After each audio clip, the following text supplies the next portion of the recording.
lokola ntambo akongoloma solo alingi nekoboma opanza pe koyiba bontango na ye tikali moke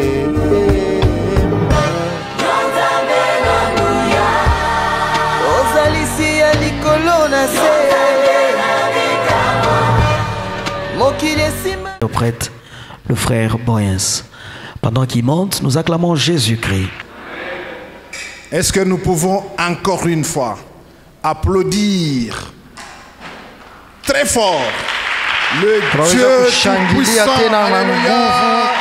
le Dieu de gloire, le Dieu qui règne, le Dieu qui t'a aimé, qui m'a aimé, le Dieu qui a rendu toutes choses possibles ce matin. Alléluia. Amina. Oh, gloire au Seigneur. Alléluia. Merci, bien-aimé. Alléluia. Merci, vous pouvez vous rasseoir ce matin. Alléluia. Ce matin, c'est un jour de joie. Un jour merveilleux où nous pouvons venir dans sa présence, l'adorer, le louer. Est-ce que vous savez que c'est un privilège que de le faire? Amen. Alléluia. Nous voulons dire merci à notre berger ce matin. Il nous donne encore cette opportunité. Merci berger. Et par là, nous voulons saluer tous nos bien-aimés du collège aussi. Et tous les bien-aimés du conseil paroissial. Et avec eux, tous les serviteurs de cette assemblée.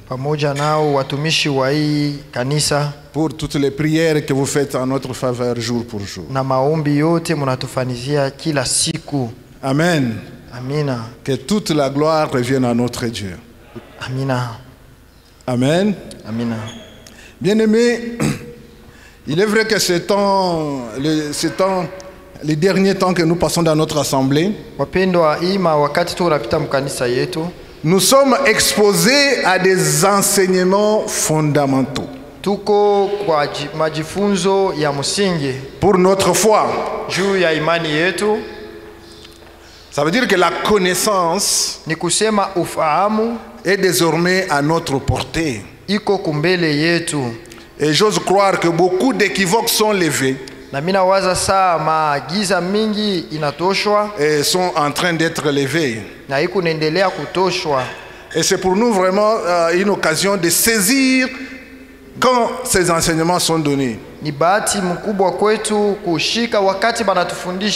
Vous ne vous rendez pas compte de combien ça nous forme.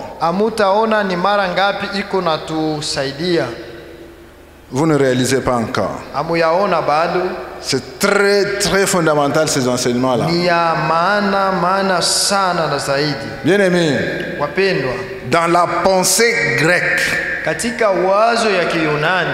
vous savez que la Grèce à un moment donné a dirigé le monde.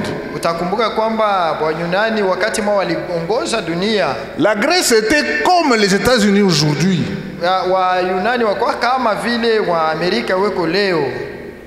Et toutes les connaissances de l'époque venaient de l'empire grec. Tous les grands philosophes c'était là-bas. Mais qu'est-ce qu'il disait? Il disait que tout celui qui n'a pas de connaissances était considéré comme un aveugle et n'avait pas le droit de conduire des personnes.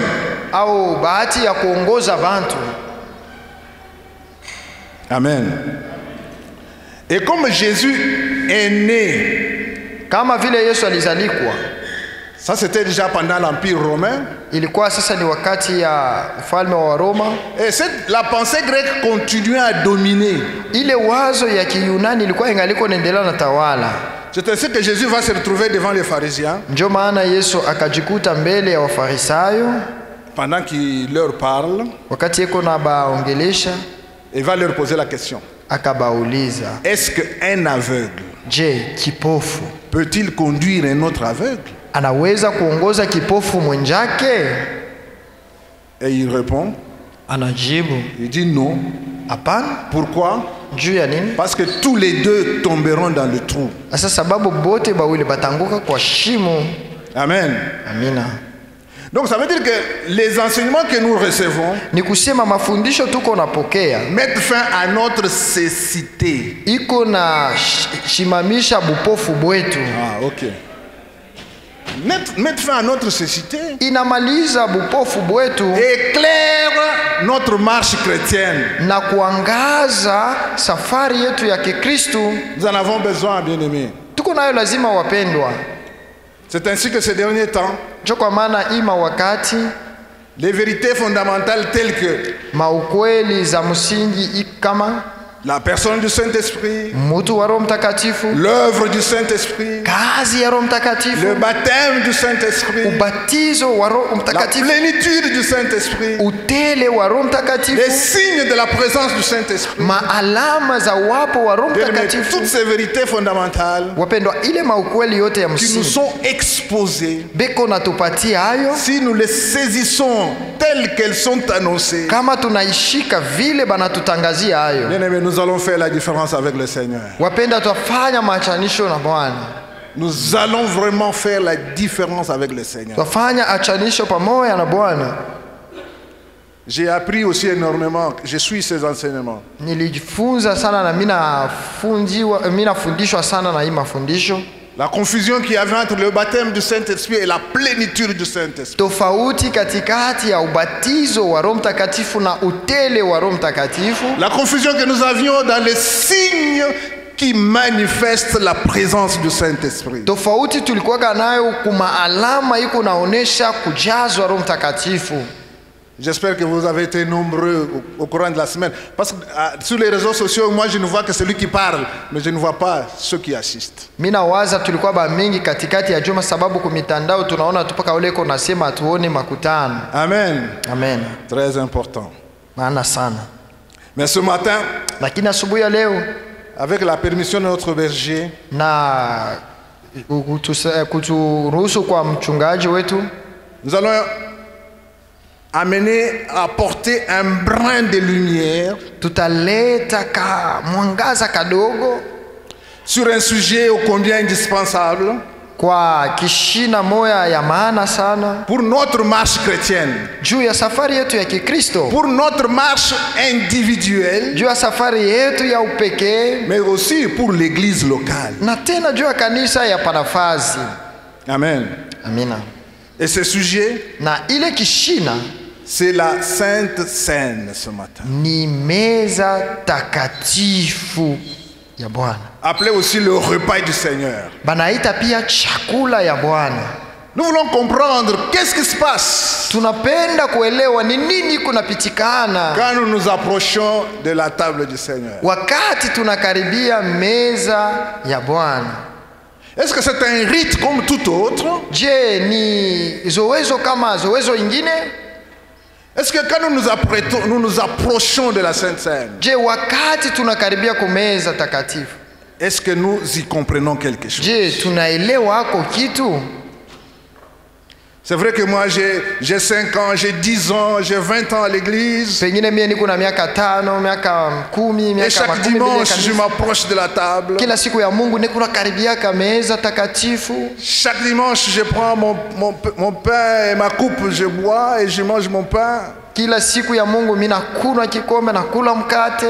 Mais est-ce que tu saisis ce que tu fais? Lakini eti huku naelewa bila huku nafanya?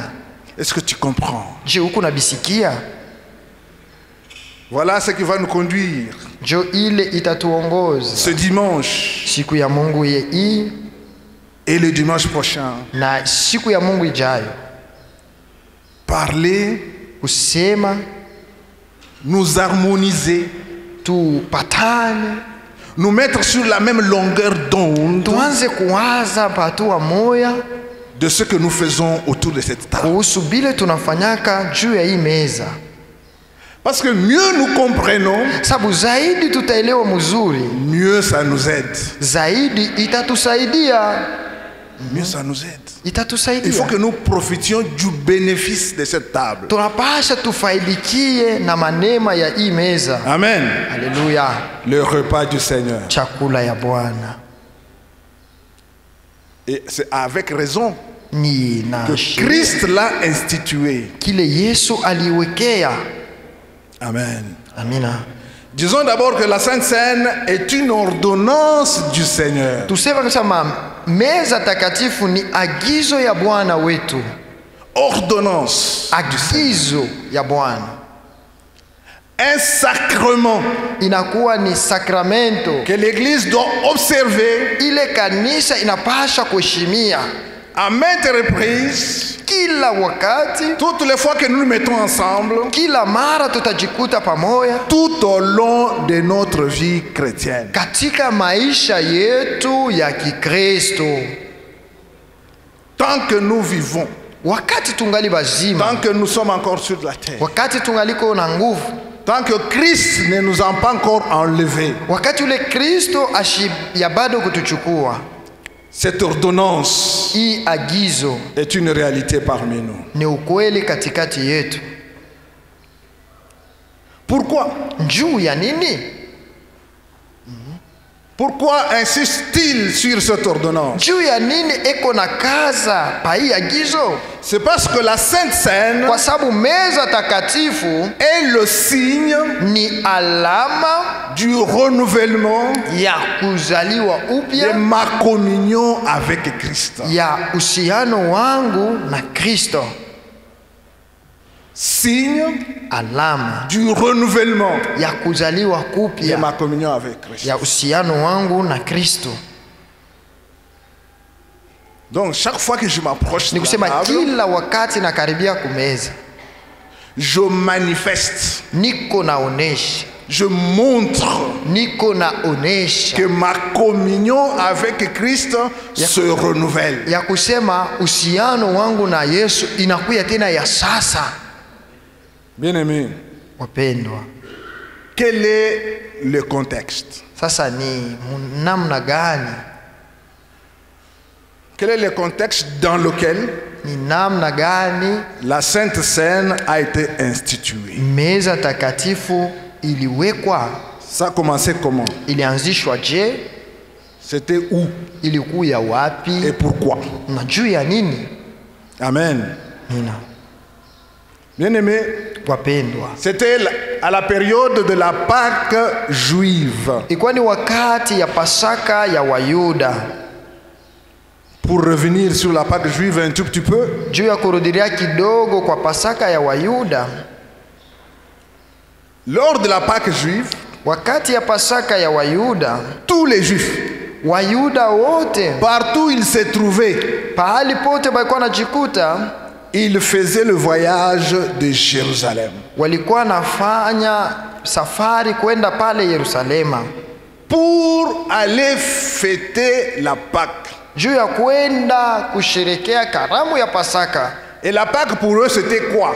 Na Pasaka kwao ilikuweka nini? C'était se rappeler Ilikuweka ni kukumbuka de la sortie d'Égypte. ya kutoka kwa Misri, Se rappeler de tous ces grands événements kukumbuka kwa ile mambo makubwa que Dieu avait rendu possible ile Mungu alifanyaka pour inawezekana leur sortie d'Égypte. juu ya kubatosha kwa Misri, La traversée miraculeuse de la mer Rouge, kutambuka kwa muujiza kwa bahari nyekundu, la mise en déroute du Pharaon et de son armée, ile kwa kuwawa kwa Farao na jeshi yake, la mort de tous les premiers-nés des Égyptiens, kufa kwa wazaliwa wa kwanza wa Wamisri, tout ça, ile yote Dieu leur avait demandé de se rappeler, de ne jamais oublier ça. Mungu alibambiaka bashisabu bendelee kukumbuka L'intervention puissante de Dieu pour les délivrer de l'Égypte. mkono ya uweza ya Mungu kubaokoa kwa Misri. Alors chaque année, ils allaient à Jérusalem Hivi kila mwaka walikuwa naenda pale Yerusalema pour faire des sacrifices. juu ya kufanya masadaka. C'est vrai qu'à l'époque là, Ndiyo ile à wakati Jérusalem, Yerusalema. Pendant cette fête-là, Muile wakati ile karamu c'était plein de bêtes palikuwa banyama bamingi qu'on amenait pour le sacrifice balikuwa napeleka juu ya dans sadaka le temple et autour du temple. kuhekalu na pale kando kando ya hekalu. Et il y avait beaucoup de peaux d'animaux. Na palikuwa mangozi mengi ya banyama. Ici, j'ouvre une parenthèse Nafungula hapa mkato pour vous donner une information. jua kumpatia Que les peaux na kusa ngozi de toutes ces bêtes-là, ya ile manyama yote, il y avait quelqu'un qui gérait ça. kulikuyaka mtu alianzaka kuichunga, Il en faisait des tentes. alikuwaka nafanya mahema. C'était le papa de l'apôtre Paul.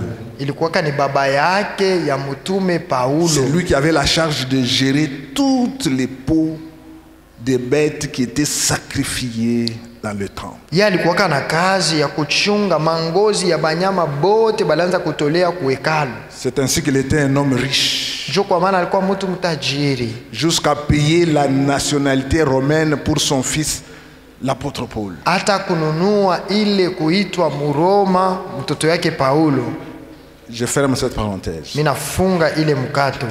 Alors, tous les juifs venaient à Jérusalem. Bayuda bote wakawa naenda ku Yerusalema. Mais Jésus aussi, Sasa Yesu naye vile vile étant juif, kama vile Muyuda et ses disciples, na banafunzi yake eux aussi ont fait le voyage de Jérusalem wao pia wakasafari kwenda pale Yerusalema pour la Pâque. juu ya Pasaka. Alors, maintenant, c'est que les pharisiens ne savaient pas. Sasa kile wafarisayo wakujuwake, Eux, ils ont amené leurs animaux pour le sacrifice. bo balileta banyama babo juu ya sadaka, Mais Dieu aussi, lakini Mungu pia lors de la Pâque juive là, ile wakati moya moya Pasaka ya ces Wayahudi, jours-là, ile siku lui aussi, il a amené son agneau. na ya aliletaka mwana kondoo wake. Dieu a amené aussi son agneau à la Pâque. Mungu naye aliletaka mwana kondoo wake kupasaka, Mais son agneau que lui n'était pas une bête, lakini mwana kondoo wake akukuwa nyama, mais son agneau lakini mwana kondoo wake était aussi là. alikuwa mtu pale. Amen.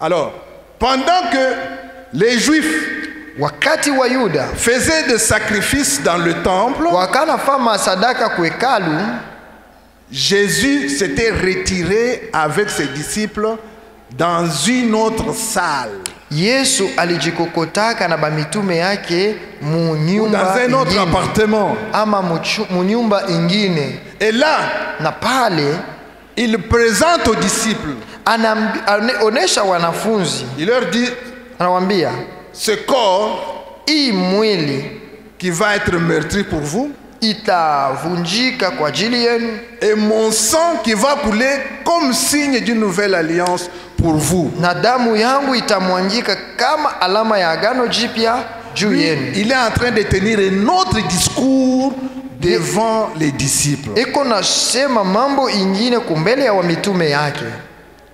Pendant qu'au temple, Ile wakati c'était kuhekalu la fête des animaux qu'on est en train d'offrir. ni karamu banyama beko natoa. Lui, Yeye il est en train de jeter les jalons d'une nouvelle alliance. yeye eko natia misingi ya agano ingine. En fait, il est en train de faire une révolution. Ni kusema eko nageuza mambo. Mais les pharisiens là-bas ne se rendaient pas compte. Wafarisayo wao hakujui.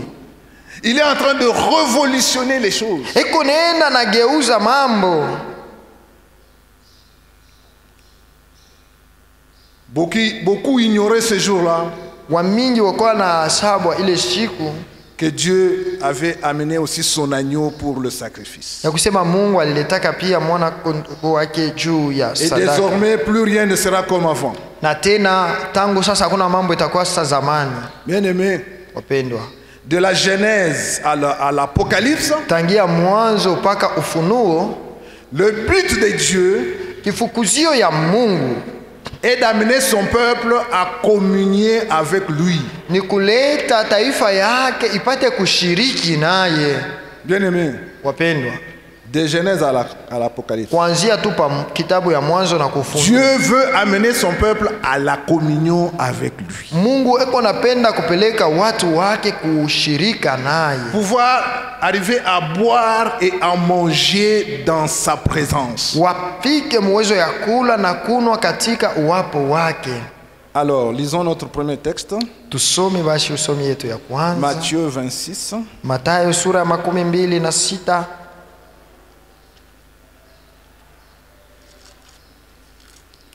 Matthieu 26. Mstari wa 26 wa Mathayo, Du 26e verset jusqu'au 29e. kuanzia pa mstari wa 26 mpaka 29. Nous lisons. Tunasoma. Pendant qu'ils mangeaient, Wakati walipokuwa wakikula, Jésus prit du pain Yesu akatoa mkate, et après avoir rendu grâce, akaubariki. ici c'est pendant qu'ils mangeaient ou pendant que eux mangeaient, ils mangeaient avec ses disciples. Wakati alianza kula na wamitume wake, Il prit du pain, akachukua mkate, après avoir rendu grâce, akaubariki, il le rompit akauvunja, et le donna aux disciples en disant, akawapa wanafunzi, akasema, prenez, twaeni mangez, mulye, ceci est mon corps. huu ni mwili wangu. Il prit ensuite une coupe Akatoa kikombe, et après avoir rendu grâce, akashukuru, il la leur donna akawapa, en disant, akisema, buvez-en tous, kunyweni ninyi wote, car c'est mon sang, kwa maana hii ni damu yangu, le sang de l'alliance, damu ya agano, qui est répandu pour plusieurs, iliyomwangika kwa ajili ya wengi, pour la rémission des péchés. kwa ondoleo la zambi. Je vous le dis, 29, Lakini nawaambia, je ne boirai plus désormais de ce fruit de la vigne sitakunwa matunda ya mzabibu tangu sasa, jusqu'au jour où j'en boirai de nouveau avec vous hata siku dans le ile royaume de mon Père. nitakapokunwa mupya pamoja nanyi katika ufalme wa Baba yangu. Jusqu'au jour où j'en boirai à nouveau avec vous dans le royaume de mon Père. Hata siku ile nitakunwa mpya pamoja nanyi katika ufalme wa Baba yangu. Là, il s'adresse aux disciples. Pale naambia wa mitume. Un deuxième texte, Usomi ya pili, 1 Corinthiens. wa Korinto wa kwanza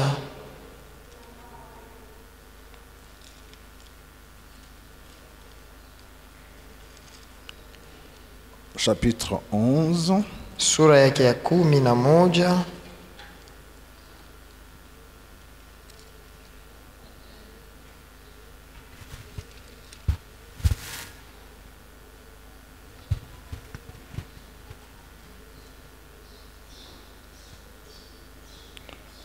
Du 23e verset au 35e. 12 mpaka 35. Car j'ai reçu du Seigneur ce que je vous ai enseigné. Kwa sababu nilipokea kwa Bwana Ça, c'est niliwatolea l'apôtre ninyi. Paul qui s'adresse aux Corinthiens. Hapa ni mtume Paulo anasema na Wakorinto C'est que le Seigneur Jésus, dans la nuit où il fut livré, ya kwamba Bwana Yesu siku ule alitolewa, prit du pain. alitoa mkate. Ici, l'apôtre Paul revient sur Matthieu que nous avons lu. Hapa mtume Paulo anarudilia pa ile tulisoma katika Mathayo. Lui n'était pas là ce jour-là. Ye asikukuwaka hapo ile siku. Maintenant, il s'adresse aux Corinthiens pour leur parler de ce qui s'était passé. Eko naambia Wakorinto kubambia bile bilipitikana naka ile siku. Verset 23. J'ai reçu du Seigneur ce que je vous ai enseigné, c'est que le Seigneur Jésus, dans la nuit où il fut livré, prit du pain, 24, et après avoir rendu grâce, le rompit et dit, ceci est mon corps qui est rompu pour vous, faites ceci en mémoire de moi. Akashukuru, akauvunja na alisema, twaeni kuleni, huu ni mwili wangu uliovunjika kwa ajili yenu, fanyeni hivi kwa kunikumbuka mimi. De même, après avoir soupé, Vivyo hivyo kisha kula, il prit la coupe alitoa kikombe et dit, na akisema, cette coupe est la nouvelle alliance en mon sang. kikombe hiki ni agano jipya katika damu yangu, Faites ceci en mémoire de moi toutes les fois que vous en boirez. fanyeni hivi kila mara munapokunwa kwa kunikumbuka mimi. Car toutes les fois que vous mangez ce pain Kwa sababu kila wakati mnapokula mkate et que vous buvez cette coupe, na mnapokunywa kikombe hiki, vous annoncez la mort du Seigneur jusqu'à ce qu'il vienne. mnatangaza kufa kwa Bwana hata atakapokuja. C'est pourquoi Basi celui qui mangera le pain et boira la coupe du Seigneur indignement kila mwenye kula mkate huu na kunywa kikombe cha Bwana sera isivyostahili coupable envers le corps et le sang de Christ. atakuwa amedipa kosa juu ya mwili na damu ya Bwana. Que chacun donc Lakini kila mmoja basi prouve soi-même, ajihukumu mwenyewe ainsi il mange du pain na kisha apate kula mkate et boive de la coupe. na kunywa kikombe. Amen. Amina. Ça c'est le texte de l'apôtre Paul Hii ni usomi ya mtume Paulo qui rappelle aux Corinthiens ce que Jésus que nous avons lu dans Matthieu avait fait avec les disciples. anakumbusha wa Korinto bile Yesu alifanya na wa mitume vile tulisoma Mathayo. Amen. Amina. Alors, ce matin, Sasa asubuhi ya leo nous voulons juste comprendre tupenda tu kuelewa la signification. maana Quand nous nous approchons. wakati tunakaribia.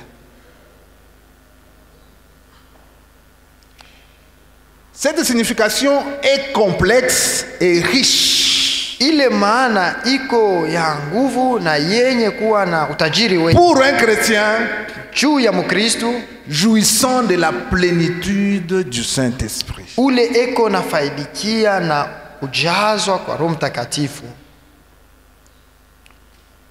La première signification.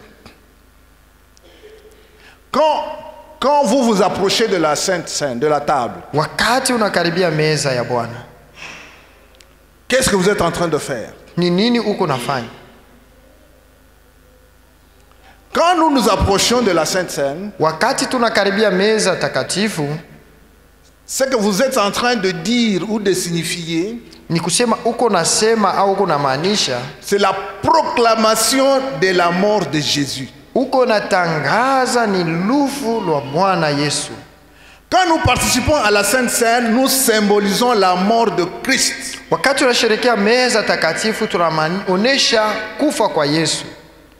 La fraction du pain symbolise le corps de Christ qui a été rompu. Kuvunja mkate na kuwa ni mwili wa Yesu ilivunjika. Et la coupe symbolise son sang précieux qui a coulé pour nous. Kikombe kinaonesha damu yake ya damani ilimwangika juu yetu. C'est ainsi que quand nous nous approchons, nous faisons une proclamation. Ndio maana wakati tunakaribia tuko natangaza. Nous proclamons que Christ est mort. Tuko natangaza ya kwamba Kristo alikufa. Chaque fois que tu quittes ton siège, Kila wakati unalamkaka tu t'avances kiti yako, vers cette table. unakaribia kumeza. Ou bien le serviteur t'apporte là où tu es le service. Au mtumishi anakupelekea pale huko. Dès que tu te tiens debout, wakati unashimama pour venir prendre, juu ya kuchukua, tu es en train de déclarer uko nakiri que Christ est mort. ya kusema Kristo alikufa. Pourquoi? Juu ya nini? Vous savez, dans l'histoire de l'Église, Unapa historia ya kanisa, il y a eu un problème à cause de ça. palikuyaka mambo juu ya hii. Il y a des gens qui ne veulent pas entendre que Christ est mort. Kuko batu bapendake kushikia sema Kristo alikufa. Il y a des gens qui refusent Kubatu banakatala de croire que Christ est mort. kuamini ya kusema Kristo alikufaka. Et nous, Déclarer que Christ est mort pour nous, c'est un bénéfice. kutangaza ya kusema Kristo alikufa ni faida kwetu. Bien aimé, est-ce que vous le savez? Wapendwa, unajua ile Que quand vous déclarez que Christ est mort, ya kwamba wakati unatangaza kwamba Kristo alikufa, les ténèbres tremblent. giza iko na tetemeka. Le monde des ténèbres tremble. Kambi ya giza beko na tetemeka. Parce que il est mort pour moi et pour toi. Juu alikufa juu yako na mie. Donc c'est mon bénéfice. Ni kusema ni faida yangu. De déclarer que Christ est mort. Ya kutangaza ya kusema Kristo alikufa. C'est pour mon intérêt. Ni juu ya faida yangu. Il est mort. Alikufa. Donc désormais, kumbe tangu il y a sasa quelqu'un kuko mutu qui a pris ma place. alichukua fazi yangu. Qui a pris toute ma charge. Alichukua mzigo yangu yote. C'est ce que je déclare quand je m'avance vers la sainteté. cho kile niko natangaza Et ça, wakati niko c'est nakaribia. un signe de victoire. Hii ni alama ya ushindi Que désormais, ya kusema tangu sasa je suis un racheté. niko mwenye kukombolewa. Quelqu'un est mort pour moi. Mtu wa moyo alinikufuia. Je marche tête haute. Niko natembea tu na assurance C'est yote. ça la première proclamation que nous faisons dès que nous nous approchons de la sainteté. Ile njoo kutangaza kwa kwanza kule tu kunasema wakati tunakaribia kumeza. Mais imagine-toi, toi tu ne t'avances pas. Ona tu kama wewe hautangazi Donc au tu ne chofu. fais pas cette déclaration pour toi-même. Ni kusema autangaze hivi juu ya we moya. Bien-aimé. Wapendwa. Mais c'est pour toi-même. Ni juu yako we Cette mwenyewe. victoire, Hii ushindi. cette mort de Christ, Hii kufa kwa Kristu. c'est pour toi, pour ton Ni juu bénéfice. yako, juu ya faida yako. Et quand tu t'avances, c'est comme si tu es en train de déclarer ça. Sasa wakati uko nakaribia, uko Tu es en natangaza. train de déclarer ta propre victoire. Uko natangaza ushindi wako mwenyewe. Que désormais je suis un vainqueur. Ya kusema tangu sasa niko Et mkombozi je mwenye m'approche kukombolewa. en vainqueur. Mina karibia kama mshindaji. Parce que Christ est mort. Sababu Yesu alikufwa. Bien-aimé, Wapendwa, beaucoup ont dit, wengi walisema, non, il n'est pas mort. hapana, shikukufwe. Il est descendu de la croix subtilement. Alishuka kumsalaba mu C'est bukalamushi. quelqu'un d'autre qu'on a mis à la croix. Ni mtu mwingine baliwekaka Il y a eu beaucoup de problèmes palikuya mambo ya mingi. parce qu'il y avait des gens qui avaient compris l'importance de la mort. Juku kubatu baliliwaka maana ya lufu. Alors ils ne voulaient pas que ça soit déclaré. Abakupendake bapate Ils ne kuisikia. voulaient pas que cette victoire soit clairement publiée pour toi et pour moi. Abakupendake ile ushindi baitangaze wazi juu yako na mie. Bien-aimés, Wapendwa, tant que vous ne réalisez pas, wakati tu c'est hauyatambua que la mort de Christ kile lufu lwa Yesu signifie pour votre foi, iko na maana mu maisha pour imani votre yako, victoire juu ya ushindi wako, sur le diable, sur le péché. juu ya shetani, juu ya nzambi. Donc vous êtes encore esclave. Kumbe ungariki mutumwa. C'est quand vous êtes libéré que vous comprenez. Ni wakati uko mwenye kufunguliwa Et huku ça, na leo, na hii vous devez le déclarer tout le temps. tunapasha kuitangaza kila Déclarer la mara. mort de Christ, c'est déclarer votre victoire. Kutangaza lufu lwa Yesu ni kutangaza ushindi wako. Voilà quand vous vous approchez de la Sainte Seine, la On a- première signification, Wakati unakaribia kumeza takatifu, la maana ya première kwanza déclaration que vous faites. kutangaza kwa kwanza huko unatangaza. Pouvons-nous lire 1 Corinthiens 11, 26? Soma wa Korinto Nous wa avons déjà kwanza, lu, nous revenons. tunesha kusoma, tunarudilia tena. Revenons sur ce verset. Tunarudilia hapo tu tena. Car toutes les fois que vous mangez Kwa sababu kila wakati munakula mkate huu, de ce pain mkate huu, et que vous buvez de cette coupe, vous annoncez la mort du Christ, munatangaza kufa kwa Bwana et ceci jusqu'à son retour. hata wakati atakapokuja. Vous annoncez sa mort. Munatangaza kufa kwake.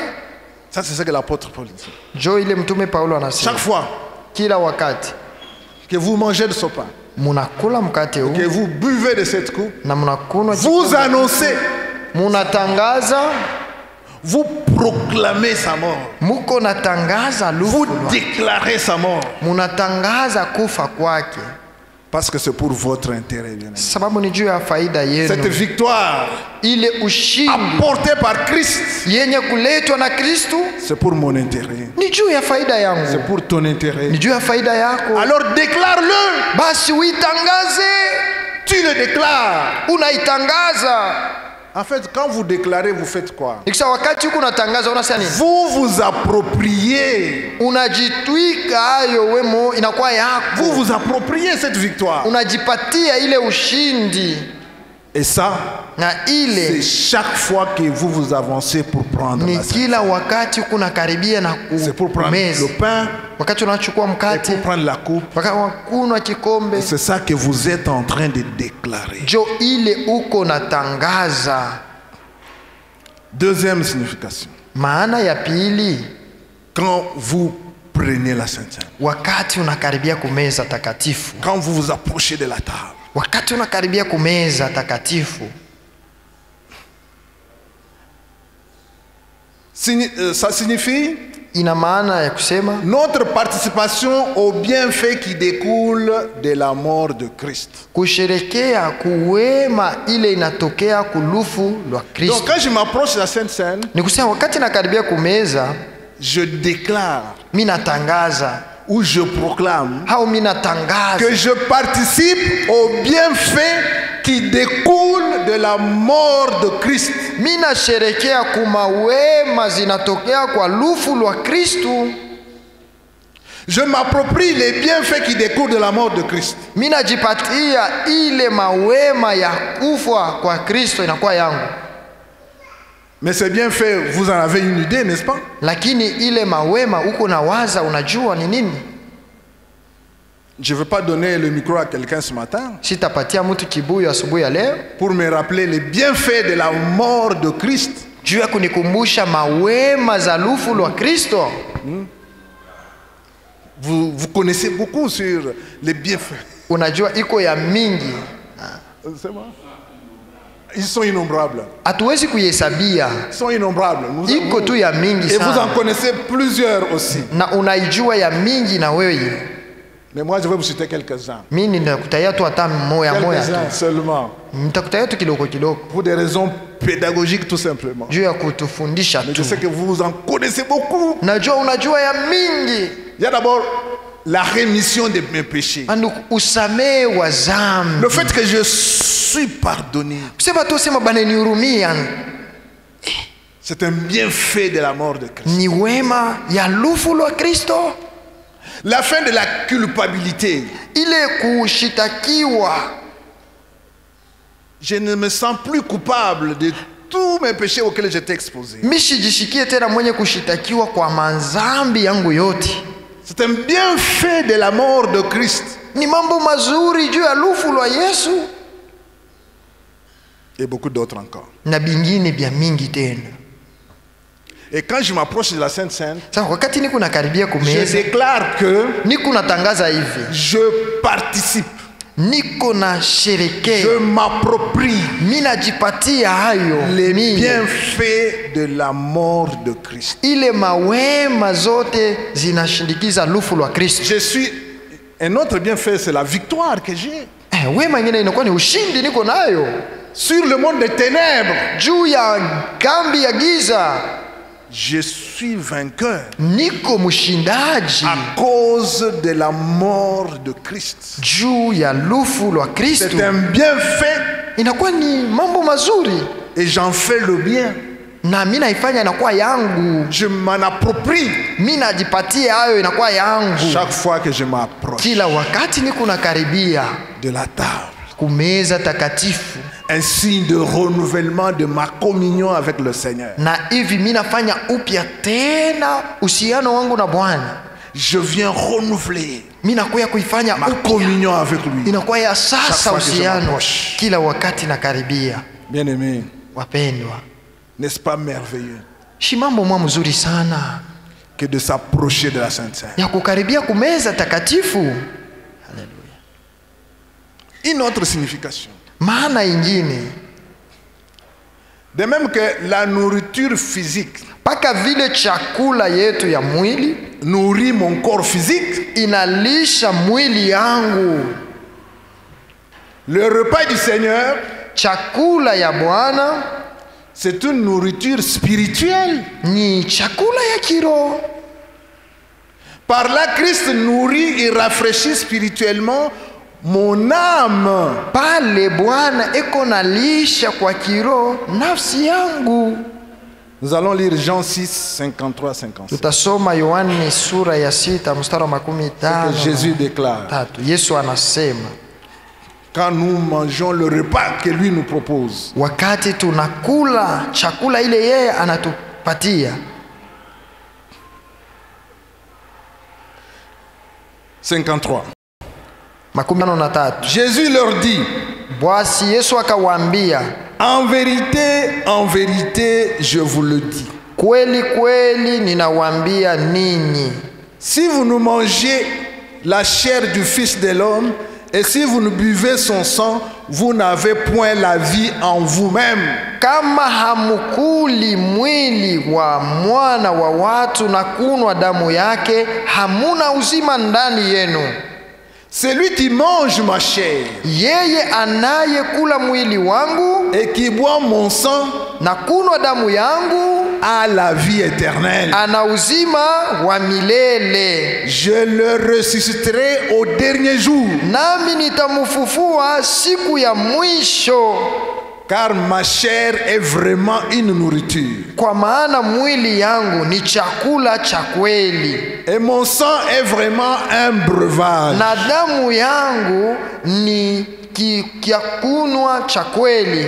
Celui qui mange ma chair Yeye mwenye kula mwili wangu et qui boit mon sang na kunwa damu yangu demeure en moi anakaa ndani yangu, et je demeure en lui. nami ndani yake. Haleluya! Comme le Père Kama vile Baba qui est vivant aliye hai m'a envoyé alivyonituma, et que je vis par le Père, nami ninaishi kwa Baba, ainsi celui qui me mange vile vile yeye mwenye kunikula vivra par moi. hataishi Haleluya. kwa mimi. Amina. Extraordinaire, n'est-ce pas? Ya mastajabu Voilà sana ce que Jésus déclare. ile Yesu anatangaza Pour tout celui juu ya yeyote qui s'apprête anajitayarisha à manger kula et à boire na kunwa dans sa présence. katika uwapo wake. Bien aimé, ce texte ici a causé tellement de problèmes. Wapendwa, hii usomi ilileta mambo. Les pharisiens, quand ils ont écouté ça, quand ils parlaient, Wakati wa Farisayo walishikiaka ibi anasema, se sont dit, mais comment? banasema je, Lui va nous demander qu'on mange sa chair. ye atatuomba tukule mwili wake? Comment? Je, Il va nous demander de boire son sang. anatuomba tukunwe damu yake? Si vous lisez plus bas, ils disent, Kama kisoma huku chini utasikia wanasema, cette parole est dure. hii musemo iko ya nguvu, Qui peut l'écouter? ni nani anaweza kuisikia?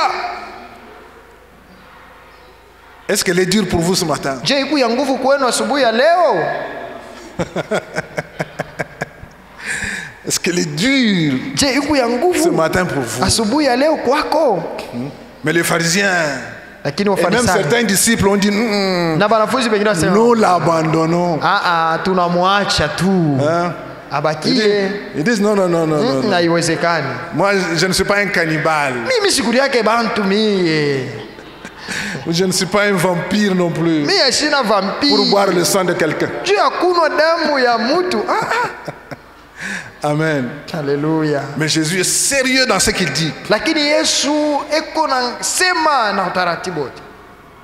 Il dit, celui qui mange Anasema yeyote atakula et celui qui boit, na ule qui mange atakula ma chair et qui boit mon sang, akula mwili wangu na kunwa damu yangu vivra par moi. ataishi kupitia mie, Il aura la vie éternelle. hatakuwa na uzima bwa milele. Je le ressusciterai le dernier jour. Nitamufufula siku ya mwisho. Amen. Haleluya. Je suis sûr que ce texte, vous l'avez lu plusieurs fois. Niko na jua kusa unesha kuisoma mara mingi usomi. Jésus nous invite non pas à ne pas manger sa chair physique. Yesu anatualika hapana kula mwili yake hivi ya kuonekana. Non. Hapana. C'est spirituellement qu'on en juge. Ni kwa kiroho tuko naamua. Là, je me rappelle de l'enseignement du pasteur sur les types d'hommes. Hapa nakumbuka mafundisho ya mchungaji kuhusu mahali ya mtu. Mais je sais que vous avez suivi très bien ces enseignements-là. Najua mulifuata mzuri sana. Mais ici, c'est spirituellement qu'on en juge. Lakini hapa ni kwa kiroho tuko naamua. Ce n'est pas manger sa chair et boire son sang littéralement, non. Haina kuenda kubeba mwili yake na damu yake tu na ikunwa, hapana. C'est une participation spirituelle au bienfait de la rédemption. Ni kusherekea kwa kiroho kwa mawema za ukombozi. Et au verset 63, il précise. Na mustari ya 63 anatakatisha. Il précise, voilà ce qu'il dit au verset 63 du même chapitre que nous avons lu. Anatakatisha paka mwile usomi tulisoma ya Yohane. C'est l'esprit qui vivifie. Roho ndiye anayeleta buzima. La chair ne sert de rien. Mwili haufai kitu. Les paroles que je vous ai dites sont esprit et vie. Maneno niliyoyasema kwenu ni roho na ni uzima. Voilà la précision qu'il va leur apporter. Njo kutakatisha kule anatakatisha hapa. Non, il dit c'est pas ma chair que vous allez manger. Asa, les paroles que je vous ai dites sont esprit et vie. Asa misemo milisema ni maisha na bujima. Bien aimé. Cette nourriture spirituelle, si nécessaire à nos âmes, chakula hii ya kiroho ya maana sana kunafsi yetu, nous la recevons tunaipokea quand nous participons à la Sainte Seine, wakati tuko na sherekea kumeza takatifu, qui en est aussi un symbole. Nayo inakuwa ni kionesho ama alama. Bien aimé, la table là c'est aussi un symbole. Wapendwa, meza ni alama pia. Et nous nous y approchons par la foi. Na tunakaribia hapa kwa imani tu. C'est par la foi. Ni kwa imani basi. Par l'esprit. Na kupitia roho que nous mangeons tunakula la chair, mwili et le sang. Na damu. Symbolisé iko yenye kuonesha par le pain qui est devant nous, kwa mkate kumbele yetu, et par la coupe qui est devant nous. Kikombe kiko mbele yetu. C'est ça que Jésus leur dit. Ibi njo Yesu yuko nabambia. Il ne leur demande pas de manger sa chair physique, non. Ashibaombe kula mwili wake hivi, hapana. Les paroles que je vous ai dites sont esprit et vie. Misemo ya Yesu ni roho na ni uzima. Donc c'est ainsi qu'avec tous les sérieux, ni kusema njo maana alikuwa nasema avec crainte et tremblement, na oga na tetemeko, que nous avançons. Tunapashwa kukaribia pour boire la coupe juu ya kunwa kikombe et manger du pain, na kula mkate, signe de la chair, alama ya mwili, et signe du sang de alama Jésus. ya damu ya Yesu. C'est là que nous aurons la vie, ni pale njo tutapata bujima, la force, nguvu, la joie, furaha de continuer la marche. ya kuendelea safari.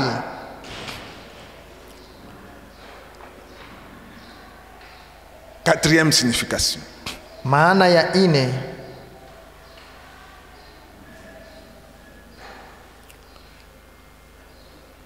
quand je m'approche de la Sainte Seine, wakati nakaribia kumeza takatifu,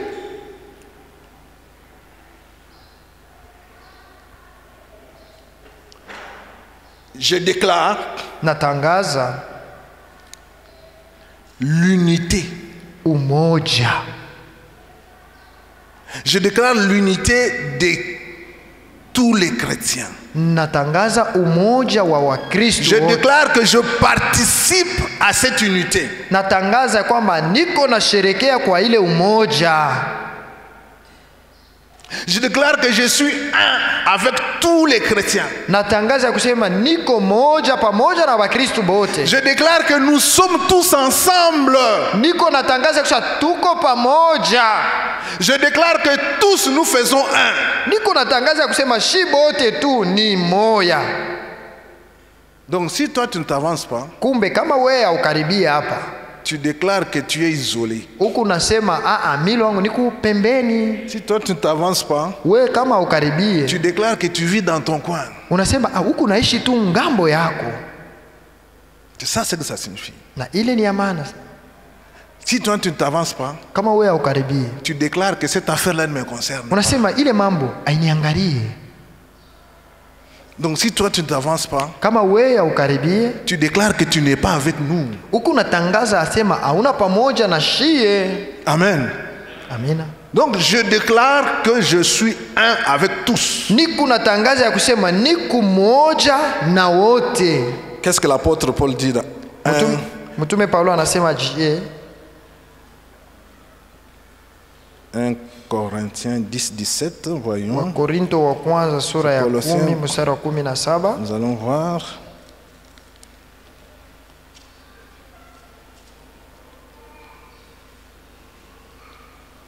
Voilà. 1 Corinthiens 10, 17. Wakorinto wa kwanza sura ya 10 mstari wa 17. Je vais lire. Tutasoma. Comme il n'y a qu'un seul pain Kwa sababu sisi kuko mkate mmoja, pour nous tous, tulio na mkate mmoja kwa wengi, malgré notre grand nombre, ingawa bwingi bwetu bote, nous ne formons qu'un seul corps, tuko tu ni mwili moja, puisque nous partageons entre tous ce pain unique. kwa sababu sisi wote tunapokea sehemu ya yule mkate moja. Amen. Amena. Vous comprenez ce que nous faisons? Tunashikia vile tunafanya. Nous proclamons l'unité. Tukunatangaza umoja. Un seul pain Mukate moya qu'on a coupé en petits morceaux tunaikatakata mubipande kidogo pour nous tous, juu ya shibo, malgré notre grand nombre, hata tukuba mingi, parce que nous formons un seul corps juu shibote tuko ni mwili moja, et nous partageons entre tous ce pain unique. na tunagawanya katikati ya wote ile mkate moya. Bien-aimés, Wapendwa, vous saisissez la richesse angalia utajiri qu'il y a dans cette table. hiko katika hii meza. La richesse. Utajiri, Et cette richesse est à notre portée. na hii utajiri yo hii tuko mbele yetu. Cette richesse est pour nous, Hii utajiri ni juu pour yetu, notre bénéfice, juu ya faida yetu dans cette marche katika hii safari chrétienne, ya Bukristo, dans ce long combat qui est devant nous. katika hii vita kubwa iko Nous kumbele yetu. avons besoin de manger Tuko na lazima ya kula dans la présence du Seigneur. katika uwapo wa Bwana. Ces quatre significations importantes mises ensemble Hii maana ine tukiichanga montrent la richesse de la Sainte Seine. inaonesha utajiri kubwa wa meza takatifu. Quand je m'approche de la Sainte Seine, Wakati nakaribia meza takatifu, j'entre dans la présence de Dieu. naingia ndani ya uwapo wa Mungu. Je me souviens qu'il est mort pour moi. Mina kumbuka ya kusema alinikufuia, Je participe aux bienfaits qui découlent de sa mort. nasherekea kumawema zinazunguka kifo yake. Je reçois une nourriture spirituelle. Minapokea chakula ya kiroho. Je suis uni à tous les autres croyants qui participent à la Niko mwenye Sainte Seine. kuungana na Bakristo baamini bote banasherekea kumeza takatifu. Quel grand sujet de reconnaissance et de joie. que la Sainte Seine. Je kishina gani kya kushukuru na kya furaha? Un grand sujet de reconnaissance et de joie. Kishina kubwa ya shukrani na ya furaha. C'est ça la Sainte Seine. Njoo meza takatifu. Est-ce que c'est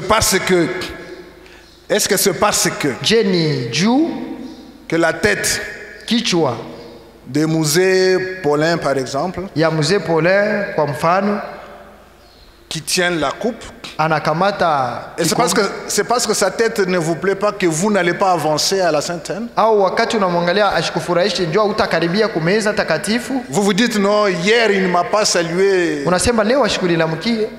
Et comment on lui donne à servir? Je mi ataanza kwenda Et kupatia. vous vous dites non, non, non, non. Na non. unasema En tout cas aujourd'hui là, si c'est lui, je ne m'avance leo pas. kama tu ni yeye shitakuya. Amen. Amen. Pourquoi on a mis tel frère devant? Juu ya nini bariaka ule nduku kumbele Pour servir. apatie meza? Alors que hier, ce qu'il m'a répondu là, je ne peux Jana pas bila accepter. ninijibu bilinivunja moyo. Et pour ça, Juu ya ile tu t'es soustrait unajikokota de la fête. kwa karamu, Tu t'es soustrait des unajikokota bénéfices qu'offre la table. Faida inatoa meza. Bien-aimés, Wapendwa, ne laissez rien vous empêcher de prendre la Sainte Seine. usiache hata kitu kimoja kikuzuize kula meza. Ne laissez rien vous priver d'un tel sujet de reconnaissance de joie. Usiache hata kitu kimoja kikuime hii chanzo ya furaha na shukrani. Si vous avez à vous repentir, faites-le. Kama huku na lazima ya kutubu, tubu tu. Faites-le dans votre cœur. Tubu tu muroho yako basi. Si vous trouvez que c'est nécessaire, Kama unaona sasa ni eh bien, repentez-vous. tubu. Parlez au Seigneur Sema na Bwana et participez à la fête. na usherekee kwa karamu. Mais quand est-ce qu'il y a problème? Sasa pale mambo iko wapi? Il y a problème à partir du moment Peko mambo ni wakati où vous-même vous commencez à douter ule we mwenyewe unaanza kushakia même du pardon que Dieu accorde. na msamaha ile Mungu eko Vous naleta, commencez à douter. unaanza kushakia tu. Vous ne croyez plus que Dieu est capable de vous pardonner. Awamini ya kusema Mungu anaweza kukurumia. Et à ce moment-là, la culpabilité vous envahit. Pale kushitakiwa kuna kujala. Et là, vous commencez à vous éloigner de tous les bienfaits du service de table. Pale unaanza kwenda mbali na mawema zote za kazi ya meza. Voilà notre problème. Njo mambo munene ile. Quand vous commencez à vous dire, à douter de vous-même, Wakati unaanza vous ne kushakia, savez plus quel est l'amour du Père. haujue tena ni je mapendo ya Baba. Quand vous revenez, Wakati unarudia, quand vous vous repentez sincèrement, wakati unatubu bya kweli, l'amour du Père mapendo ya Baba est grand, iko mkubwa sana, énorme, iko mndefu sana, n'attend que vous iko na kuchunga paka weye pour revenir urudie, et venir participer ukuye usherekee à la table. kumeza. Un moment terrible de joie. Wakati moya ya furaha ajabu. Alors si vous persistez Basi kama ungarike unakaza tu dans votre doute ndani ya mashaka yako et dans votre refus, na kwa kukatala kwako, alors où est passée la plénitude du Saint-Esprit? sasa kujazwa roho kunenda wapi? Attention, qui est un ordre. Angalia, peko ni agizo hapa. La plénitude du Saint-Esprit, c'est un ordre. Kujazwa Roho Mtakatifu ni agizo. Le pasteur nous avait donné un verset à garder, à retenir. Mchungaji alitupatia usomi ya kukamata. Ephésiens 5:18. C'est un verset à retenir. Ni ya kuikamata kuro. Même quand on vous tire du lit, on vous demande ce verset, vous le citez.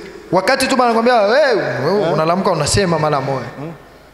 La deuxième partie de ce verset dit: soyez plutôt remplis du Saint-Esprit. Asema mujazwe basi na Roho Mtakatifu. Un ordre, une recommandation.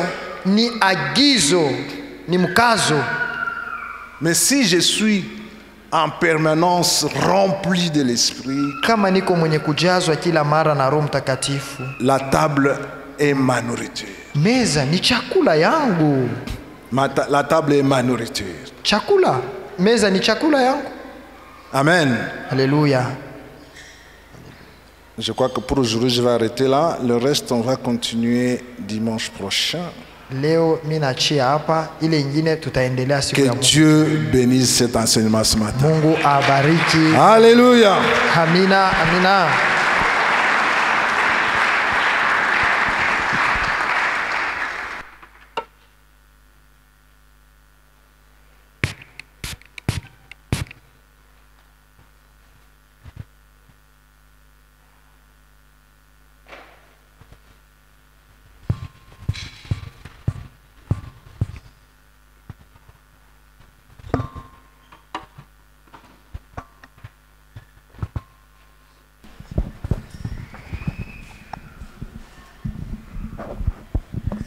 Alléluia. Alléluia. Amina. Le Seigneur nous a convaincus de redonner cet enseignement à toute l'Assemblée. wanatupatia hakikisho kupana tena mafundisho kwa kanisa yote mzima. Et nous nous sommes convenus en collège que ce soit l'ancien Baluku qui le fasse. Tulipatana katika kikosi ya wazee ikuwe mzee Baluku atufundishe. Et il va poursuivre sur le même enseignement dimanche prochain. Ataendelea mafundisho moja moja siku ya Mungu wanakuya. On n'a pas encore tout dit. Tuyasema vyote. Il y a des choses qui vous sont utiles à entendre, kubitu vya lazima kwetu kusikia, à apprendre à connaître, ya kujifunza kujua, à assimiler na kubiweka ndani et à pratiquer. Na kubitia katika tendo. Et vous serez bénis. Na utabarikiwa. Alléluia. Amina. Alors maintenant, c'est le temps de passer à la pratique, n'est-ce pas? Hapa sasa nikupita katika tendo, si ndio vile? Et nous espérons que personne ne se privera de cette grâce. Natumaini kama kuna mtu atajima hii neema. La seule condition, kanuni moja tu, il faut que Christ soit d'abord en vous. Inapasha Kristo akwe kwanza ndani yenu. Hendrik, Christ en nous. Kristo ndani yetu. Il y en a qui n'étaient pas avec nous au début. Donne-moi un peu la version français courant que tu as lue là. Alors, donne-moi mon téléphone alors, si tu l'as lu dans ton téléphone. Je vais le lire aussi, ce verset que Hendrik nous a lu. Je suis en train de dire que la grande et seule condition pour avoir le privilège de participer à cette table, il faut que Christ soit en vous. Kanuni ya kwanza kubwa ya kukaribia hii meza inapasha Kristo akwe ndani yangu kwanza.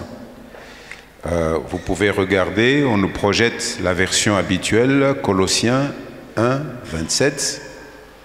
Wa Kolosai 1:17.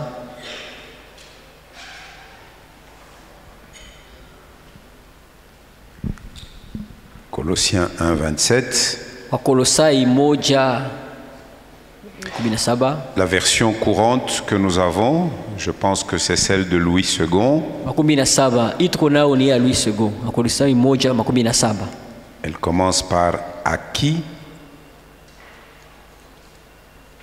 Il est peut-être mieux de lire aussi 26 pour comprendre comment ça se poursuit avec « à qui ».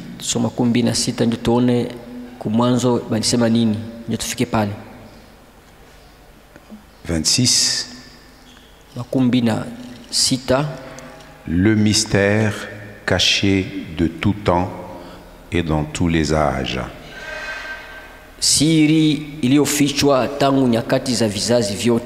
Mais révélé maintenant à ses saints. Il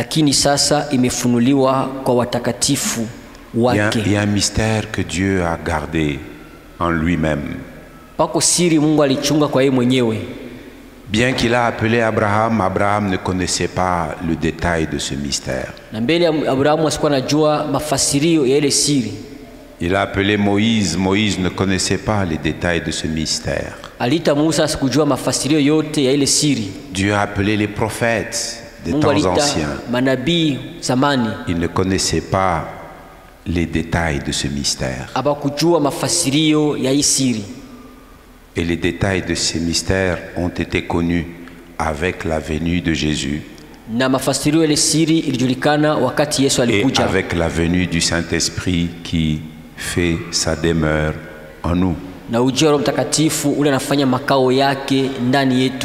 C'est le Saint-Esprit qui nous révèle les mystères de Dieu. Parce que le Saint-Esprit sonde tout. Même les profondeurs de Dieu. C'est-à-dire les choses que Dieu a cachées au fond de lui. Le Saint-Esprit va les chercher pour nous. Et il nous les amène pour que nous les connaissions. Alléluia. Amina. Merci Saint-Esprit d'avoir élu ton domicile et ta demeure en moi. Révélé maintenant à ses saints. À qui fait donc référence aux saints? Qui est saint au milieu de nous?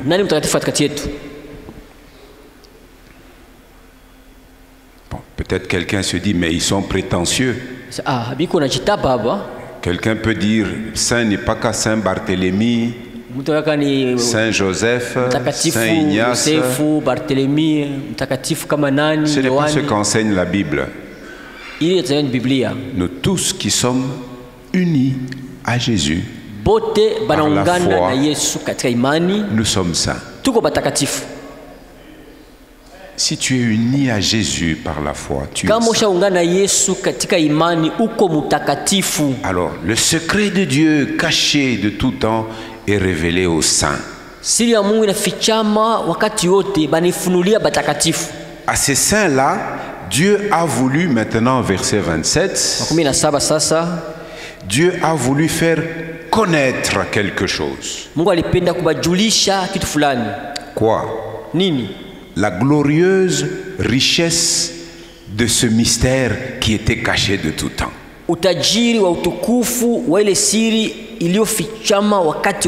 Ah, ce mystère, Emmanuel, il est très riche comme tu disais. Les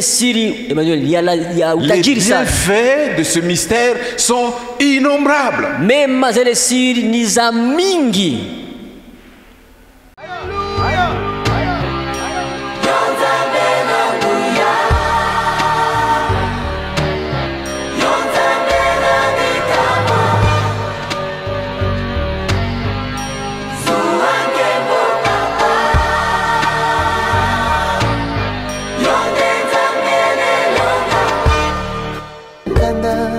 lokola ntambo akongoloma solo alingi nde koboma opanza mpe koyiba bontango na ye tikali moke